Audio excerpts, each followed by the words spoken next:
సింపుల్‌గా చెప్పాలంటే కంటి చూపు అంటే ఏం లేదు. సర్వైవలెన్స్ అండి. సర్వైవలెన్స్ అంటే రాడార్ సిస్టమ్ బేసిక్‌గా. అంటే అమెరికా ప్రపంచంలోనే మొత్తం బే మిలిటరీ బేసెస్ అంటారు. ప్రపంచంలో ఎక్కువగా మిలిటరీ బేస్‌లున్న కంట్రీ ఏదంటే అమెరికానే. ప్రపంచవ్యాప్తంగా అమెరికాకి 800 మిలిటరీ బేస్‌లున్నాయి. ఏ దేశానికి ఇది లేదు. ఇంకా ఒక ఎక్కువగా ఉన్నదంటే ఫ్రాన్స్‌కి ఒక 10 ఉంటాయి అంతే. మిగతా ఏ దేశానికి మిలిటరీ బేస్‌లు 10 కంటే ఎక్కువ లేదు. కానీ అమెరికాకి 800 ఉన్నాయి. అందులో 50 అమెరికాలో ఉంటాయి. సో, ఆ 50 పక్కన పెడితే వేరే దేశాల్లో అమెరికాకు మిలిటరీ బేస్‌లు 750 ఉన్నాయి. ఇందులో గల్ఫ్ కంట్రీస్‌లో తీసుకుంటే 19 మిలిటరీ బేస్‌లున్నాయి. ఈ 19 మిలిటరీ బేస్‌లు ఏర్పాటు చేయడం కోసం $1 ట్రిలియన్ ఖర్చు పెట్టింది అమెరికా. ఎందుకంటే ఖతారు వాటిలో ఉండే రాడార్ సిస్టమ్‌లోనే అమెరికా దాదాపు $1.1 బిలియన్ ఖర్చు పెట్టింది. సో, అంటే 9,000 కోట్లు. ఈ 9,000 కోట్ల రాడార్‌ని ఇరాను 17 లక్షల డ్రోన్‌తో కొట్టేసింది. అది షాక్ అవుతున్నారు. ఎందుకంటే దాని పనేంటి ఆ రాడార్ పని? 5,000 కిలోమీటర్ల దూరంలో 5,000 కిలోమీటర్ల దూరంలో ఉన్న దాన్ని కూడా పసిగట్టగలుగుతుంది. అంత శక్తివంతమైన రాడార్‌ని దాన్ని పసిగట్టలేకుండా ఈ ఇరాన్ డ్రోన్ ఎళ్ళి షాహిద్ డ్రోన్ అంటారు. దీన్నే సూయిసైడ్ డ్రోన్ అని కూడా అంటారు. వన్ వే డ్రోన్ అది. ఒకసారి ఎళ్తే అది కూడా పోతుంది అంతే. అది మళ్ళీ వెనక్కొచ్చే పనులు ఇవేమి ఉండవు. సో, అలాంటి ఒక డ్రోన్ ఉపయోగించి ఆ డ్రోన్ ఖర్చంతా 17 లక్షలే. అంత ఎఫెక్టివ్‌గా ఎలా చేయగలిగిందనేది ఇప్పుడు షాక్ అవుతున్నారు. సో, మామూలుగా అయితే ఇవన్నీ కూడా హైట్ ఉంటేనే పసిగడతాయండి. 80 80 ఫీట్ లోపల ఉంటే ఇవి పసిగట్టవు ఈ రాడార్. ఇది ఇరాన్‌కి తెలుసు. అయితే ఇరాన్ ఇప్పుడు ఒంటరిగా ఇలా చేయగలుగుతుందా? ఎందుకంటే ఇప్పుడు ఇజ్రాయెల్‌లో గూడా చాలా ఇజ్రాయెల్ దగ్గర ఏమేమున్నాయి? షార్ట్ రేంజ్ వచ్చి ఐరన్ డోమ్ ఉంది. తర్వాత ఇంకొంత మీడియం రేంజ్ వచ్చి డేవిడ్ స్లింగ్ అనే ఒక డిఫెన్స్ సిస్టమ్ ఉంది. లాంగ్ రేంజ్ వచ్చి యారో సిస్టమ్. 3 రకాల డిఫెన్స్ సిస్టమ్స్ ఇజ్రాయెల్ దగ్గర ఉన్నాయి. అట్లాగే అమెరికా కూడా మోహరించింది. ఒకటొచ్చి పేట్రియాట్ డిఫెన్స్ సిస్టము, రెండోది థర్డ్ డిఫెన్స్ సిస్టమ్. ఈ 2 అమెరికావి పవర్ఫుల్ డిఫెన్స్ సిస్టమ్.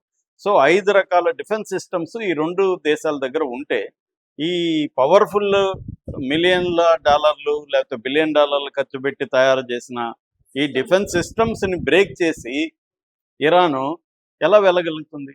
ఇరాన్ మీద ఎప్పటినుంచో ఆంక్షలున్నాయి. వేరే టెక్నాలజీ రాదు ఇరాన్‌కి. వాళ్ళు మోడర్న్ వెపన్స్ తయారు చేసుకునే వ్యవహారం లేదు. పైగా ఎకనామికల్లీ అది కొలాప్స్ అయిన దేశం. డబ్బులు లేవు.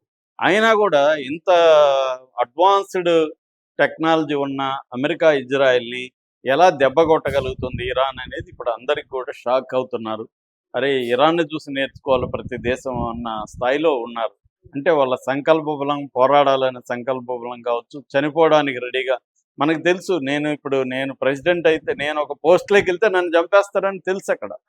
ఎందుకంటే జస్ట్ 2 రోజుల ముందు ఆ పోస్ట్‌లో ఉన్నోడిని చంపేశాడు.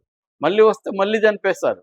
ఇప్పుడు మూడో వాడు కూడా ఎందుకొస్తాడు ఆడికి? అరే! నేను రానురా బాబు, నేను పోస్ట్ తీసుకొని నన్ను గ్యారంటీ చంపేస్తారు అంటారు కదా! కానీ వాళ్ళు వస్తున్నారు ధైర్యంగా.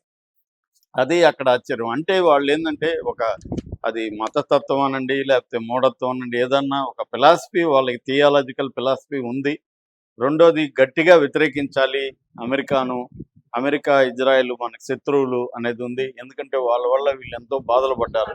సో, దానివల్ల వాళ్ళకి యుద్ధాలు కొత్త కూడా కాదు. వాళ్ళకి 80 నుంచి 88 వరకు ఇరాన్ వార్ జరిగింది.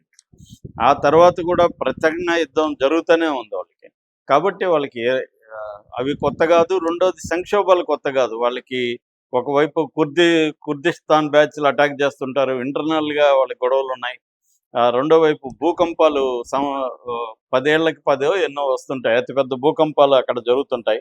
అంటే సంక్షోభాలకి జనం అలవాటైపోతారు. ఎప్పుడైనా జనాలు దేనికైనా కష్టాలకు అలవాటైపోయినాక పెద్ద కష్టం అనిపించదు. మనకు అనిపిస్తా ఉంటది బయటోళ్ళకి గానీ, వాళ్ళకి అలవాటైపోతారు. అలాగా అలవాటైపోయిన ప్రజలు చనిపోవడానికి సిద్ధం. మార్తయిడం అంటారు వాళ్ళు.